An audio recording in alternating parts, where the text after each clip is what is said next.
Boker Tov, good morning. Today's Daf Yomi is 108 Kuf Ches of Yevamos. We are going to start 3 lines from the bottom on Kuf Zayin Amar Beis Amar Rav Yehuda V'Amar B'Masnisa Tana.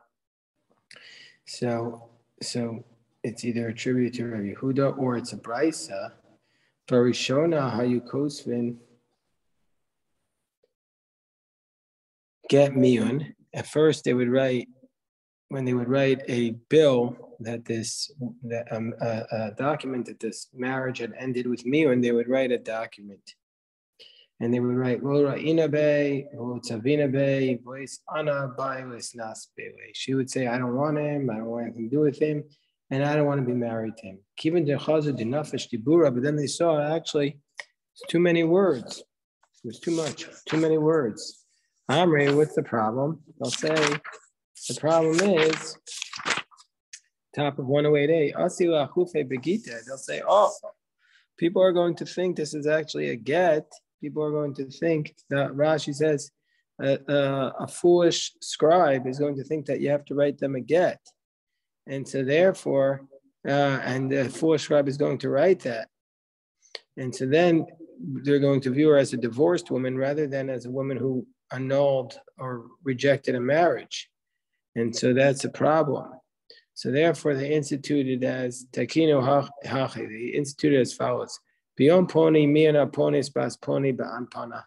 On such and such a day, such and such a woman rejected such and such a man in front of us. That's it. Less is more, or more is less. Less is more. So, Tan Rabbanan. Ezumiyun, what is this concept? How do you do this rejection? How does this minor girl who's married off by her mother or brother, how does she reject the marriage?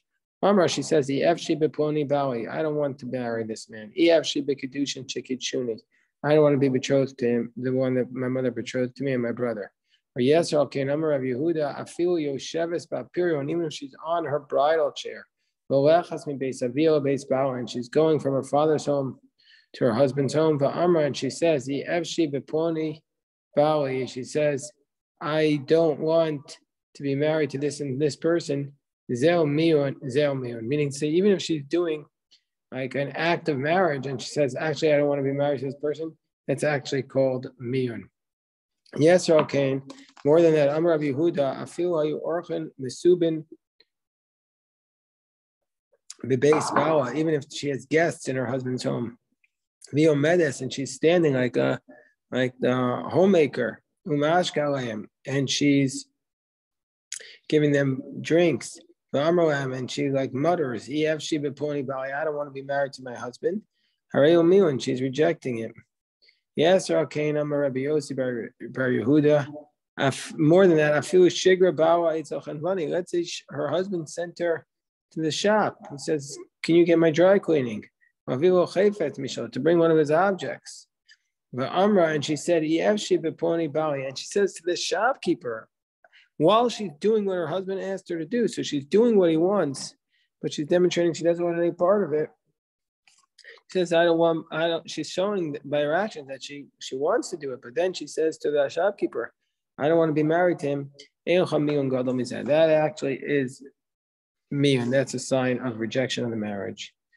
But taught, he says, any kol tinokas, any girl who doesn't know how to watch her betrothal document, then she doesn't even need miyun. It's not even at the status where she requires to say the rejection. It's automatically she's not even married at all. So Amar Yehuda Mashua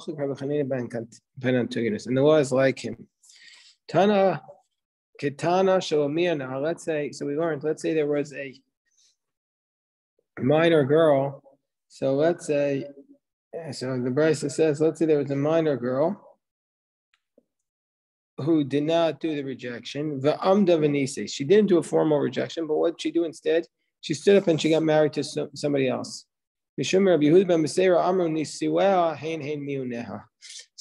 name of Rabbi Yehuda ben Beseira, they said by her marrying somebody else, that's actually the greatest sign of rejection of the first marriage. So that was the miyun. So they say, well, what is? Let's understand what Rabbi Yehuda ben Beseira was saying. Niskat Shemal. Let's say she didn't get fully married; she just got betrothed to somebody else. Is that a rejection of the first marriage? So Tashma Katana Shlomi and Ava Amda Niskat Sham Shem Rabbi Yehuda Sarah Amru Kidusha Hainei Mionel. Yeah, they say explicitly, just being betrothed to somebody else, that's enough to show that she's rejecting the first marriage. So the Gemara asks, do the rabbis argue with Rabbi Yehuda ben Sarah or not? And Imtim Solomar Pligi, if you want to say they argue with the Kedushin, Rafil ben Isuin. So the rabbis argue and say it's not a rejection if she just gets betrothed, or even if she gets fully married, they say it's not a rejection. The Imtim Solomar Pligi, and if you want to say the rabbis argue, Rafil ben Isuin, if you want to say the rabbis argue, even where she gets fully married, somebody else, they say it's not a rejection. Is the law like Rabbi Yehuda ben Sarah that it's a rejection or not? And if you say the law is like him, is the law like him ben Nisuin, where she gets fully married to somebody else, or feel be kedushin, or even by a betrothal? So the Gemara says, Tashma Rabbi Yehuda ben Sarah. And Shmuel said the law is like Rabbi Yehuda ben Sarah, and from the fact that he said halacha, said the law is like him, Mikal the Puigi. This demonstrates that they argue. They call the pligi that the rabbis argue, and the law is like Rabbi Yehuda ben Sarah. But we still have another question. This girl who's rejecting the marriage by marrying somebody else, what was the status of her initial marriage? Was it fully married or just betrothed, or betrothed? Means, say, do you even allow it to be a rejection even from a full marriage? Tashma. So we have the following case: the Kawasa the Abdan.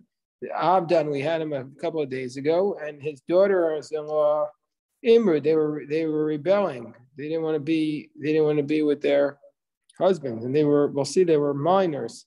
So Shada Rebbe Zugi the Rabbanon Mivdekinu. Rebbe sent a pair of rabbis to check them out to see what the story is. Amar lahu Nashi Chazu Gavrecho.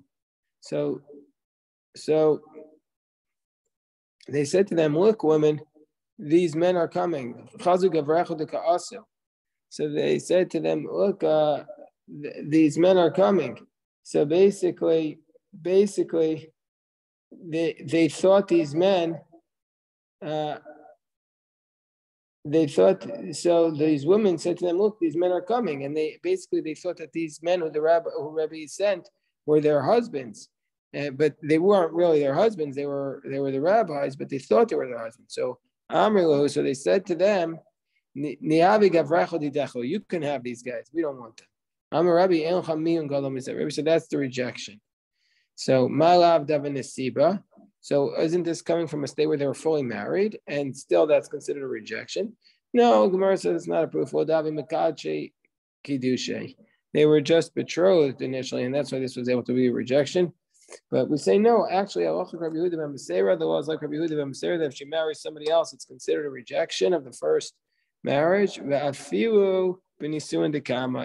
if she was fully married the first time, even if she was fully married, then we're saying that just going to be with somebody else is a rejection of the first marriage. So the Gemara says, okay. Rabbi Eliezer said that she's not married except that she requires miyun, and so therefore, if she was not a Kohen, she was not the daughter of a Kohen, she can't eat the truma. And if she was the daughter of a Kohen, she could actually go home and eat the truma. So Tanya, the Gemara says, Amar Rav Yehuda Mashmuel Chazrani, I'll call Tzadei Chachamim. I looked over all the rabbis. Adam she'ishra midosa b'katanik Rabbi Eliezer. I see that Rabbi Eliezer is the most consistent. She'as Rabbi Eliezer k'metaya les ima b'chatzer. Rabbi Eliezer said that even if she's walking with him in the courtyard, and she gets up from his embrace with tovelas, and she immerses velchelas betruma erev, and she'll eat the truma in the evening. Meaning to say, she's not really married to him, even though she's with him, spending time with him, secluded with him. She's not married to him, and she can go back to her father's home and eat the truma at night. And Tanya Rabbi Eliezer Omer, and where do we see this? Because Rabbi Eliezer says Ema seketana kum, that she's not married. If you marry her, it's nothing. Her husband does not have the rights, not to her lost objects or her salary. He can't annul her vow. He doesn't inherit her. If she's a Kohen, he can't go to her funeral. Says Rabbi Eliezer, she's not his wife. Ella, except she requires rejection to leave this relationship. She requires to reject him. Whereas Rabbi Yeshua says, no, she is his wife. He gets to keep her salary. He or lost objects from her salary, but first in the couldn't reject her vow. The Yorshim Matamo, and he inherit her and go to her funeral. She's like his wife, except she can leave the marriage by rejecting it. It says Rabbi Nirin Divrin Rabbi Eliezer and Divrin Rabbi Yeshua. He says, I agree with Rabbi Eliezer more than Rabbi Yeshua. Rabbi Eliezer Hishra Midosav. Because Rabbi Eliezer, what did he do? Hishra Midosav Bekatana. Because Rabbi Eliezer is consistent. Rabbi Yeshua Chilek. Rabbi Yeshua's laws are not consistent. Ma Chilek. How is Rabbi Yeshua not consistent? Because Rabbi Yeshua says she's like his wife. Well, then hiti get. She should require a full divorce. Gemara says, well, Rabbi Eliezer Nami, according to Rabbi Eliezer, if she's not his wife, then she shouldn't be able to just end the marriage with just a rejection. Gemara says, well, no, she has to do something. She's going to leave with nothing, meaning she has to do something. They're living together, so she has to have somehow to end it. So that's miyun. But Rabbi Eliezer clearly says she's not his wife, whereas Rabbi Yeshua says she is his wife. Rabbi Eliezer and Yaakov taught in the Mishnah that any prevention that came from the husband, then it's like she's his wife. But if it comes from the woman, but it's not from the husband, it's like she's not his wife. So the Gemara says, what is this even talking about? What are we talking about?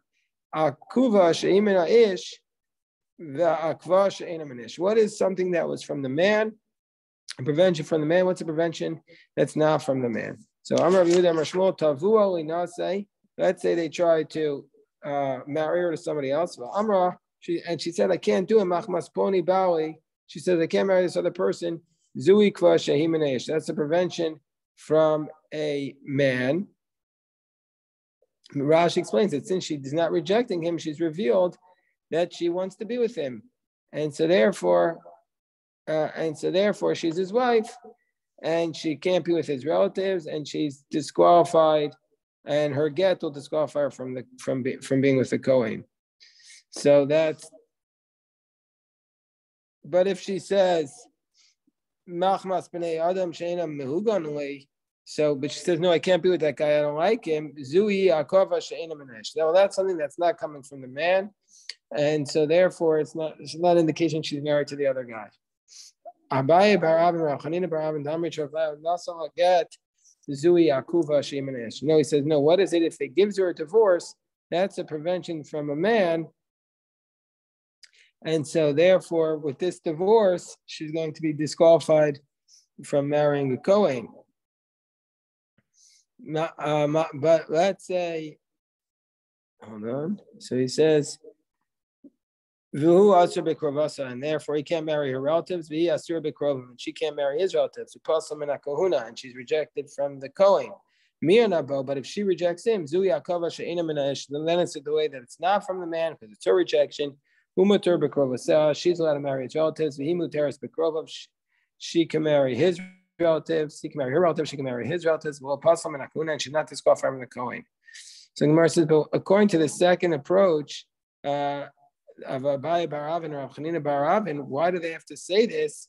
We're about to say that. Why would our previous Mishnah have to say this? We're about to say this in the next Mishnah. Come on, I'm a manis ba'ish, and if she rejects him, they can marry each other's relatives because they weren't married. She's not disqualified. You're not someone get.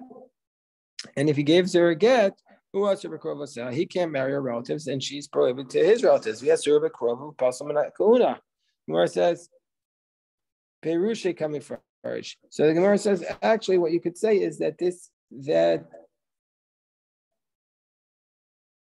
So the Gemara says, what we could say is Perushe coming first. So the first Mishnah he writes it, but it's not clear, and the second Mishnah is explaining it. So really, you could say that the second Mishnah is just explaining what the first Mishnah said. So it's not. So that's what it means. Basically, if it was from the man, like a get, then she's not going to be able to marry his relatives. But if it's from the woman a rejection, then she can. Then if she wasn't never married, and she can marry his relatives. And that's what our mission now is going to say. I'm a man especially. Let's say she rejects the man who mutar b'krovos, so he can marry her relatives. He mutaris b'krovos, she can marry his relatives. Well, pasal min hakahuna, she's not disqualified from marrying the Kohen because she did the rejection. They were never married, but not so a get. But let's say he gave her a get. Who else her b'krovos? She cannot marry his relatives. He has her b'krovos. He can't marry her relatives. She can't marry his relatives. Pasal min hakahuna. She's disqualified from the Kohen. Not so a get. So now we get a little bit complicated, not really complicated, but we have to keep track of the cases. Let's say he gave her a get, and then he remarries her. Then she rejects him, and she marries somebody else, and then she becomes widowed or divorced. She can go back to her first husband because the rejection made it like they were never married, even though he had initially divorced her. And if he had divorced her and she married somebody else straight from a divorce, she can't go back to the first husband. But in this case, she's coming back from a miyun, from a rejection, so it's okay. But let's say she rejects him first, and then he remarries her. Then he gives her a get, and then she marries somebody else. Then she can't go back to him. This is the general rule. Get achar miyun. Let's say you have a divorce followed by let's say you have a get achar miyun. Let's say you have a rejection followed by a get, then asur l'achsaro. Then she can't go back to him if she married somebody else in between. But miyun achar get, but if she has a rejection that was after the get, that's muteras l'achsaro. Then she can go back to him. Then she would be allowed to go back to him. Meaning to say that the miyun it basically is the last thing, and that rejects. That's the thing that overrides the earlier get. Let's say she rejects a man, and then she marries somebody else, and now what happens is she gets divorced from the other person, and then after she gets from the other person, so let's repeat this. She rejects a man. She marries man number two. Man number two divorces her. Then she goes to man number three. And then number three, she rejects him. And then afterwards, she marries man number four, Vigirsha, and she divorces him. So we say under those, and now she wants to go to one of the earlier marriages. She wants to return. If she had left that earlier person with a divorce, she can't go back to him. But if she left a person, like she left man number two and man number like man number one and man number three, she had left with the rejection, she could go back to them. So the Gemara says, Alma asi miyun u'mevatel get. We see that a rejection can come along and break the get, and meaning to say that if you do the rejection after the get, you could go back to the initial husband.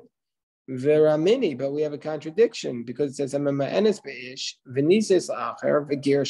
end of our Mishnah, it says that if you reject the man and then you marry somebody else, Vigirsha, and then you divorce the second guy, you marry a third person, you reject him, and then Vigirsha, and then you go to the fourth person, anybody you left with a divorce, you can't go back to him. But if you left him with a rejection, Mutaris lachzero, the person you left with the rejection, you could go back. So we see that the miyun of man number three does not nullify the get of man number two. So from the first clause of our Mishnah, it seems like the miyun nullifies every get. But from the latter clause of our Mishnah, it just shows that the miyun just nullifies that marriage, but it doesn't allow you to go back to a person who you had left from a get. So the Gemara says, two different authors of the first clause of the Mishnah and the second clause of the Mishnah. Rav says, no, my kushya. No, not necessarily. Dilma miyun day, maybe the rejection of him, mevatel geti day, that if she had rejected a man who gave her a get, first he gave her a get, then she rejected him, then that nullifies that get. But miyun dechavre, but if she then married another person and she rejected him, maybe that doesn't override the get of of the earlier marriage. Gemara says, And how come marriage of a later person does not override the get of an earlier person? The reason is Aidi de Makeres, the Remizosav, the Kritosav, Azal Mashabish law. So because since she recognizes the hints and signs of the earlier marriage, then she's going, and before she rejects it, the latter one, she's going to go and reject the latter one and return to the earlier one because she rejects it. And so therefore it doesn't nullify the get of the earlier one. Well, if that's the case, the Gemara says, Umaisila. So the Gemara says, well, if that's the case, Miyun Didei Nami, Olavatal Gita Didei. Well, if that's the case, the rejection of him also should not override his earlier get. The idea the Makaras Mosav Ukritosav Alva Mashabesh Umaisila. Because he's also going to give her signs that she will return. The Gemara says, no, Akvar Shibsha Velo Shabsha.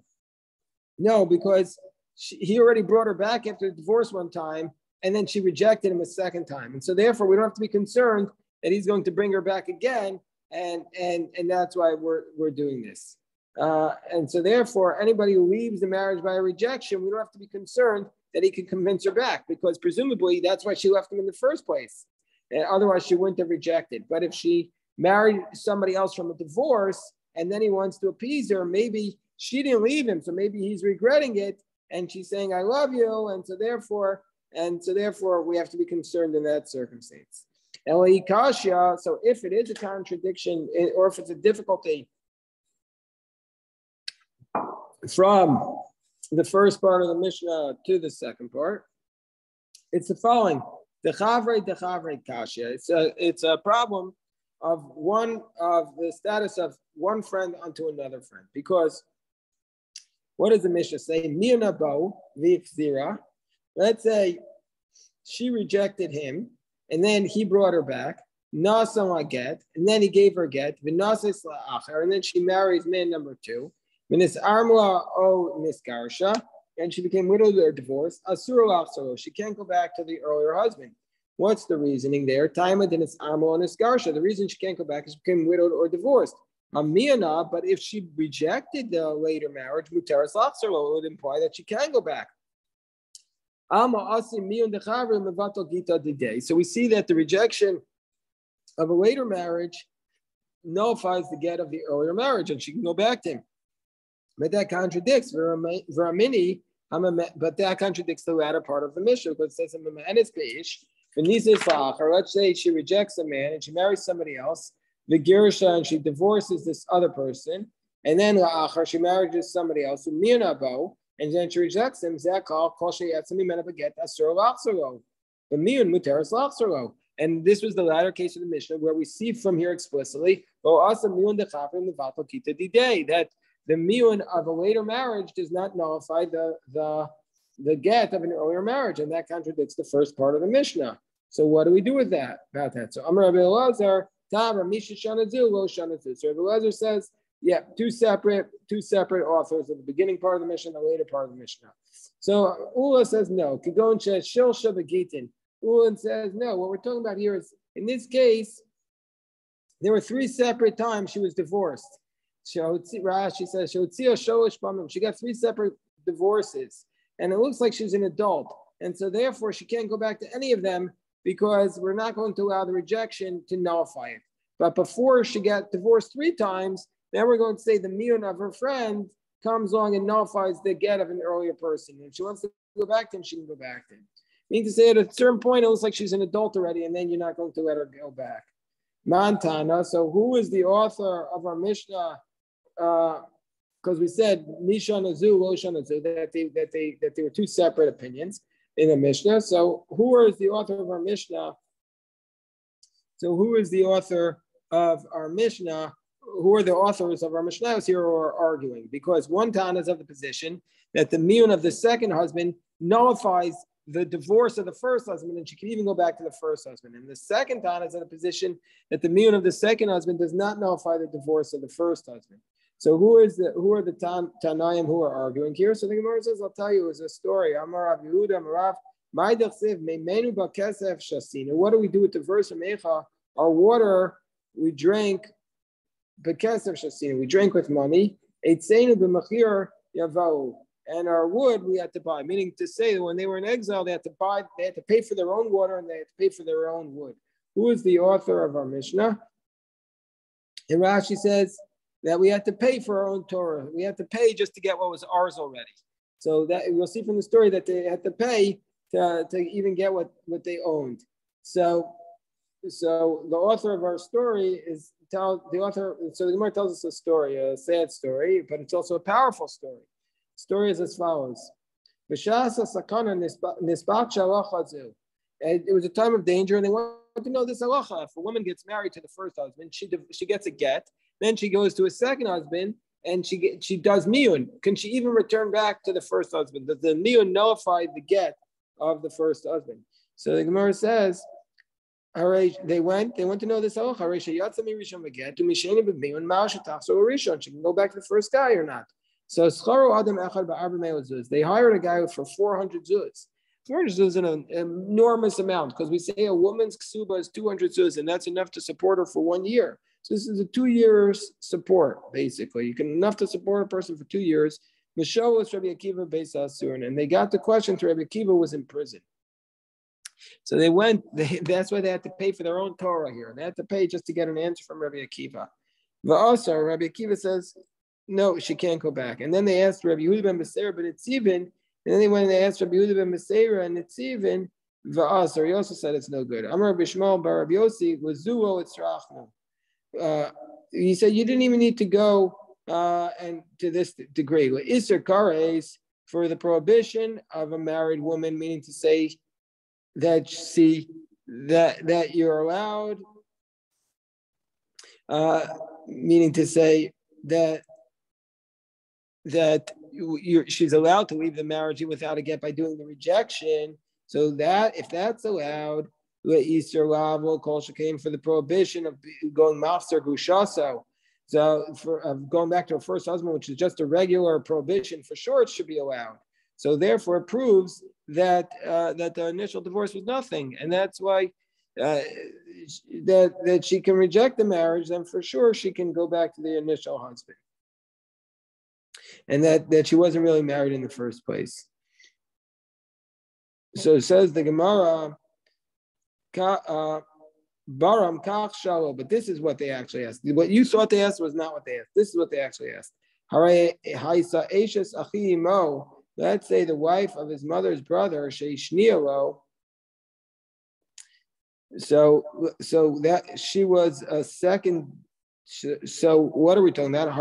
Haisa eshes achi imo. If she was the wife of his mother's brother, meaning he marries his niece, sheishnialo v'nasa achav me'aviv, and then what does she do? She marries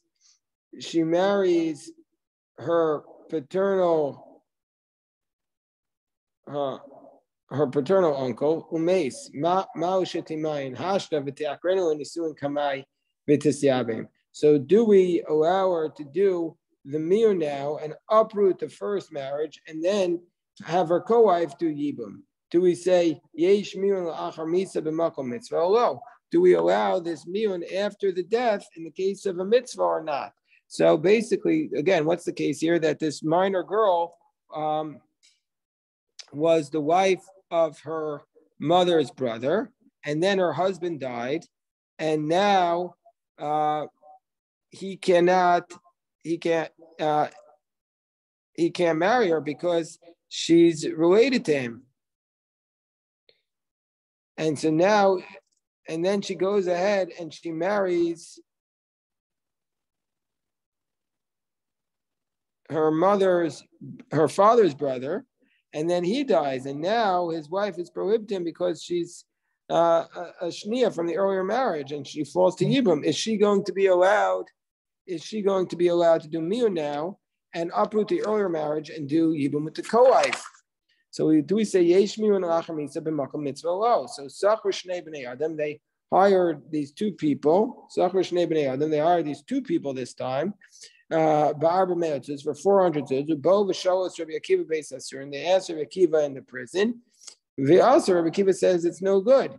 And then they asked Rabbi Yehuda the Asr, and he also rejected. And that's a story. And Amar Rav Yitzchak bar Asher Umoda Rav shemuteres la'achav shalzeh shenasr alav. He says, however, Rav says that even though she was prohibited to him, nevertheless she's permitted to this person's brother who had been prohibited to him.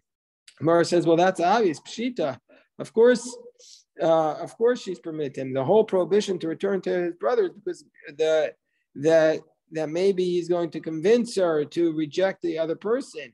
And that's who knew the Makaris for most of Kurtzosafa. Well, that's only to him, but not to his brother. So the says, no, you might have said, well, we'll prohibit him, the brother, because of the original husband. Kamashwa, we don't say that. Some say just like she's prohibited him, she can't go back to his brothers. But what does it mean? But she doesn't recognize their son. She only knows her original husband's son. The Gemara says, yeah, because they're achevatuhu. No, there's a decree that we decree the brothers because of him, because we might come to allow him as well. Okay, we'll stop here. If anybody has any questions, I'm happy to address them.